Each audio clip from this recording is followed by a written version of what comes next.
आपका स्वागत है हमारे YouTube channel brilliant study material में। स्टूडेंट्स, आज के इस वीडियो में 18 मार्च को होने वाली साइंस की पेपर का लोग करने वाले हैं। स्टूडेंट्स, ये आपका 100% साइंस का सॉल्यूशन है। यही आपको एग्ज़ाम बोर्ड में देखने को मिलेगा।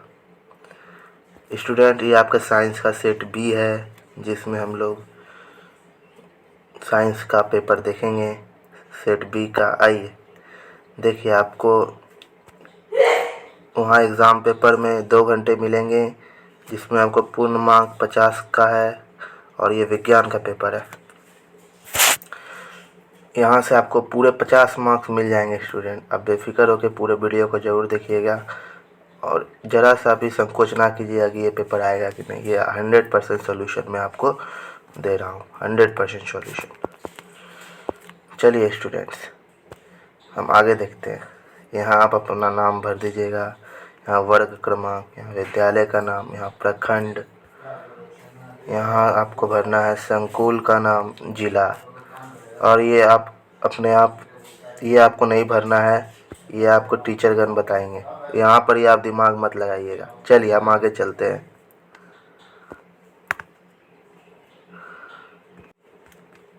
आइए स्टूडेंट, हम सॉल्यूशन देखते हैं पहले क्वेश्चन से।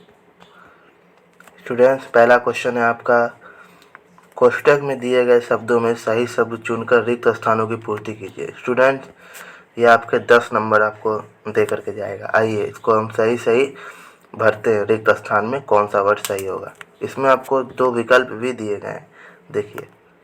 इसी से आपको चुन करके आपको यहाँ पर भरना है, यहाँ पर भरना है। चलिए हम देखते हैं इसका सॉल्यूशन। स्टूडेंट, पहला क्वेश्चन है, सिरका का उत्पादन रिक्त स्थान नामक सूक्ष्म जीव की सहायता से किया जाता है। तो सिरका का उत्पादन आपका कवक की सहायता से किया जाता है। इसका राइट आंसर आपका कवक हो जाएगा, कवक हो जाएगा, ध्यान रखिए। चलिए नेक्स्ट क्वेश्चन पे चलते हैं। तो आपका अगला क्वेश्चन है, दाब की इकाई क्या है। दाब की इकाई आपका पास्कल है। अगला क्वेश्चन पे चलते हैं, सूर्य से सबसे अधिक दूरी वाला ग्रह कौन सा है। तो नेपच्यून है। देख लीजिए, मंगल पे नहीं टिक मारिए, नेपच्यून आपका बहुत दूर है, सूर्य से सबसे अधिक दूरी वाला ग्रह है। चलिए अब नेक्स्ट क्वेश्चन पे चलते हैं। कोशिका की खोज किसने की। तो कोशिका की खोज रॉबर्ट हुक ने की। रॉबर्ट हुक ने स्टूडेंट्स मृत कोशिका की खोज की थी। और जीवित कोशिका की खोज किसने की। तो आपका एंटोनी वॉन ल्यूवेनहॉक हो जाएगा। आप ध्यान रखिएगा, जीवित कोशिका की खोज एंटोनी वॉन ल्यूवेनहॉक ने की थी। रॉबर्ट हुक ने तो मृत कोशिका की खोज की थी। अगर आपसे पूछा जाएगा वहाँ पर कोशिका की खोज किसने की, तो रॉबर्ट हुक आप मार के आइएगा। एडवर्ड जेनर ने तो टीके का खोज किया था, आपको याद होगा। चलिए नेक्स्ट क्वेश्चन पे चलते हैं। आपका अगला क्वेश्चन है, ध्वनि किस वस्तु के कंपन से उत्पन्न होती है। ध्वनि किसी वस्तु के कंपन से उत्पन्न होती है। बिना कंपन के आप ध्वनि उत्पन्न नहीं कर सकते हैं। हम लोग जो बोलते हैं, हम लोग के स्वर यंत्र में यहाँ पर वोकल कैविटी पाया जाता है, वहाँ पर भी कंपन होती है, इसलिए ध्वनि हमेशा कंपन से उत्पन्न होती है। स्टूडेंट्स, अगर इसी तरह के आप वीडियो चाहते हैं तो हमारे चैनल को सब्सक्राइब जरूर करें। आपको हमेशा सबसे पहले नोटिफिकेशन मिलेगा और आप हमेशा इस वीडियो में आप हमेशा आगे रहिएगा, सबसे पहले देखिएगा। हमें सब्सक्राइब जरूर करें स्टूडेंट। चलिए स्टूडेंट्स आगे चलते हैं। स्टूडेंट, आप दूसरे नंबर क्वेश्चन पे हैं। देखिए, दिए गए कथनों में सही तथा गलत का चिन्ह लगाइए। आपको टोटल 10 मार्क्स मिलेंगे इसमें भी। चलिए हम देखते हैं। स्नेहक के प्रयोग से घर्षण का मान घट जाता है। स्नेहक मतलब जैसे आप सोचिए, अब तेल लगा दीजिए, ज़मीन पर तेल बिछा दीजिए, उससे क्या होगा, घर्षण ना के बराबर हो जाएगा। तो ये बात आपका सही है, ये बात आपका बिल्कुल सही है। चलिए नेक्स्ट क्वेश्चन पे चलते हैं। चेचक के टीके का खोज एडवर्ड जेनर ने की थी, अभी हमने बताया था आपको, ये बात भी आपका बिल्कुल सही है। चलिए, लकड़ी ऊष्मा का सुचालक है। नहीं, लकड़ी ऊष्मा का कुचालक है, ये बात गलत है आपका। चलिए नेक्स्ट क्वेश्चन पे चलते हैं। पेट्रोल की अपेक्षा सीएनजी अधिक प्रदूषण ईंधन है। नहीं, पेट्रोल की अपेक्षा यहाँ सीएनजी अधिक प्रदूषण ईंधन नहीं है, ये बात आपका गलत है। चलिए अगले क्वेश्चन में चलते हैं। विस्तृत परावर्तन खुरदरे सतह से होता है। जी हाँ, हम आगे जानेंगे विस्तृत परावर्तन क्या होता है, इस वीडियो में ही हम जानेंगे विस्तृत परावर्तन और नियमित परावर्तन के बारे में। आइए अगले क्वेश्चन पे चलते हैं। स्टूडेंट, अगर आपको अच्छा लग रहा है तो एक लाइक ज़रूर कीजिएगा। हमारे उत्साह को बढ़ाने के लिए आप एक लाइक ज़रूर कर सकते हैं स्टूडेंट्स। चलिए अगले क्वेश्चन पे चलते हैं।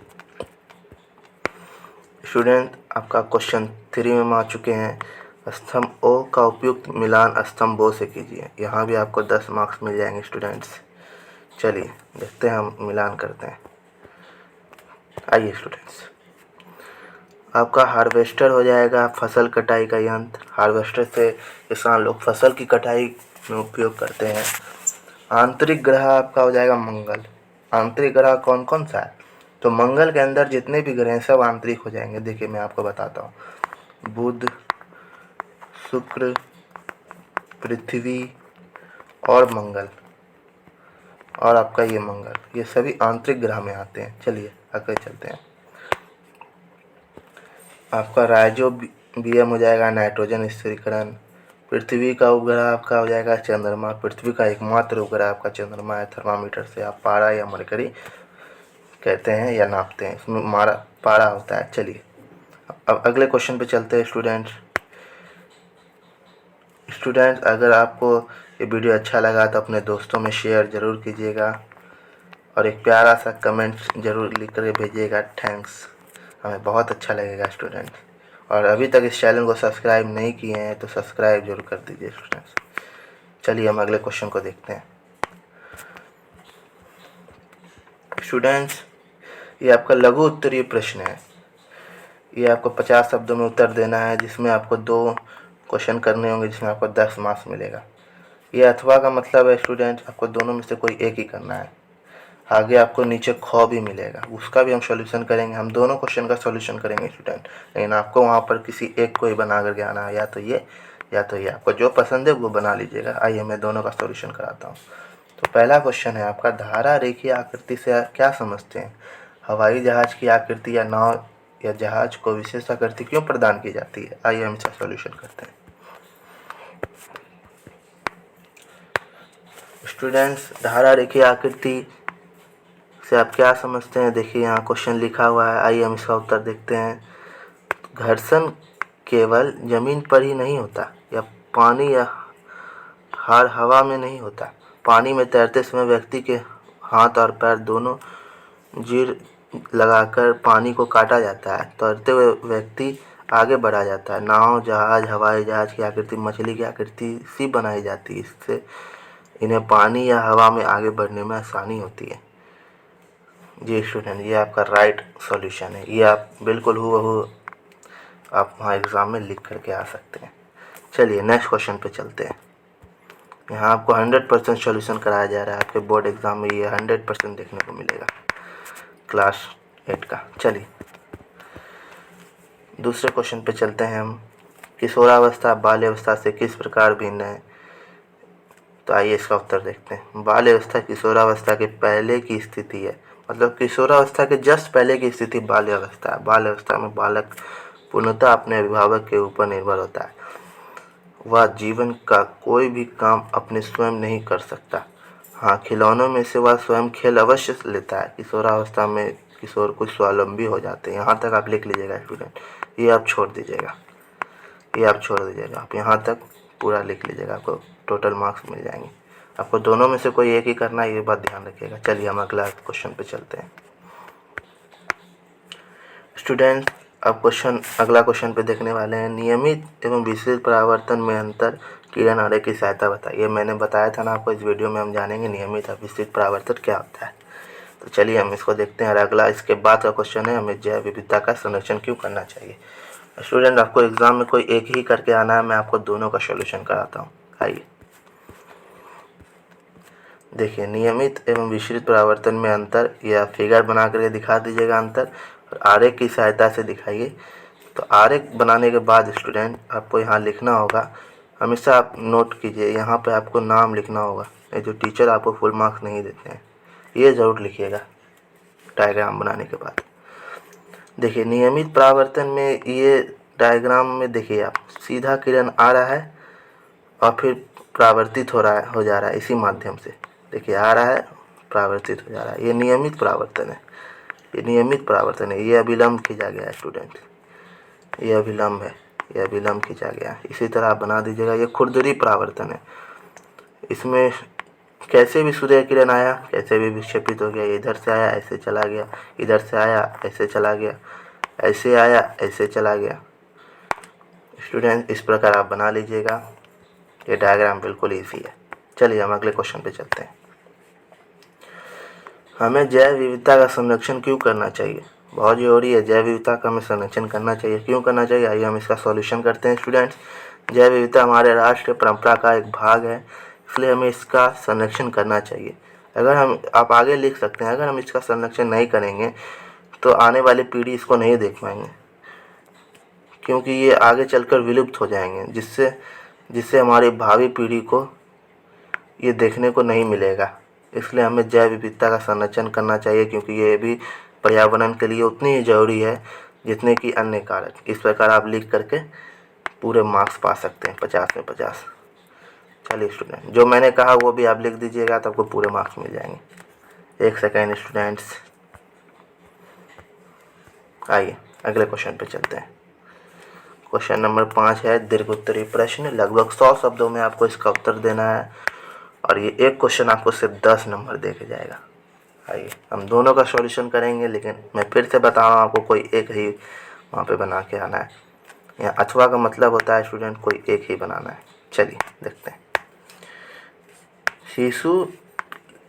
क्या शिशु के लिंग निर्धारण के लिए स्त्री उत्तरदायी है? यदि नहीं तो समाज एवं परिवार में आप लोगों को कैसे समझाइएगा? आइए हम समझाते हैं आपको किस प्रकार बनाना है। दूसरा क्वेश्चन है, क्या आकाश के सारे तारे गति करते हैं? व्याख्या कीजिए। आइए हम दोनों का सॉल्यूशन करते हैं। चलिए स्टूडेंट, उत्तर है नहीं, शिशु के लिंग निर्धारण के लिए स्त्री किसी प्रकार उत्तरदायी नहीं है। वास्तविकता यह है कि लिंग निर्धारण के जिम्मेदार गुणसूत्र हैं। गुणसूत्र को XY के रूप में जाना जाता है। Y गुणसूत्र वाले शुक्राणु X गुणसूत्र वाले अंडाणु के साथ संयोग होने पर शिशु लड़का होता है। इसके विपरीत यदि दोनों गुणसूत्र XX हो तो शिशु लड़की होती है। लेकिन ईश्वरीय देन यह है कि स्त्री को Y गुणसूत्र होते ही नहीं, उनके केवल X गुणसूत्र होते हैं। पुरुष के पास Y और X दोनों पाए जाते हैं। Y गुणसूत्र केवल पुरुष ही निष्कासित कर सकते हैं। अतः स्पष्ट है कि शिशु लड़का होगा या लड़की, इसका जिम्मेदार केवल पुरुष ही है। इसलिए हम महिलाओं को जिम्मेदार नहीं कह सकते हैं, क्योंकि X और Y गुणसूत्र केवल पुरुष के पास ही होते हैं। लड़का होने का जिम्मेदार सिर्फ पुरुष ही है। स्टूडेंट्स देखिए, यहाँ साफ साफ शब्दों में कहा गया है। आप इसी प्रकार बना के आ जाइएगा। आइए अगले क्वेश्चन पे चलते हैं। क्या आकाश में सारे तारे गति करते हैं? व्याख्या कीजिए। इसका उत्तर है नहीं, आकाश का कोई तारा गति नहीं करता। तारे गति करते प्रतीत होते हैं। इसका कारण है कि पृथ्वी अपने अक्ष पर पश्चिम से पूरब दिशा में घूर्णन करती है। ये भी आपका ऑब्जेक्टिव है, आपसे पूछा जाएगा पृथ्वी अपने अक्ष पर कैसे घूर्णन करती है, तो पश्चिम से पूर्व दिशा। ये भी आप ध्यान में रखिएगा। चलिए, इसलिए लगभग सभी तारे ध्रुव तारों को छोड़कर ये बात जरूर लिखिएगा, आप पूर्व से पश्चिम की ओर गति करते प्रतीत होते हैं। केवल ध्रुव तारा ही स्थिर दिखाई देता है, क्योंकि यह पृथ्वी के ठीक झुकाव अक्ष पर स्थित होता है। यह आपके ध्रुव पर होता है, एकदम ऊपर बिंदु पे, ध्रुव पे। चलिए स्टूडेंट्स, ये आपका पूरा पेपर का सॉल्यूशन हो गया है। अगर इस वीडियो को आपको अच्छा लगा होगा तो एक लाइक, शेयर अपने स्टूडेंट्स, अपने दोस्तों में कर दीजिएगा, और सब्सक्राइब करना ना भूलिएगा स्टूडेंट्स। अभी तक नहीं किया है तो आप कर दीजिए। आपको हमेशा यहाँ से आपको लाभ ही होगा। ये नहीं सोचना है कि मैं अभी देखने के बाद क्या करूँगा। आपको पूरा सॉल्यूशन कराया जा रहा है, आगे भी मैं आपको वीडियो डालते रहूँगा। चलिए, आप लोगों का एग्ज़ाम पूरा अच्छा जाए, मैं ईश्वर से यही प्रार्थना करता हूँ। आपका 100% मार्क्स आए, पूरे 50 में 50 आप लाएँ, मैं ईश्वर से यही कामना करता हूँ। अभी तक आप इस वीडियो में बने रहे थे, आपका बहुत बहुत धन्यवाद स्टूडेंट। चलिए मैं विदा लेता हूँ यहाँ से। Thank you students.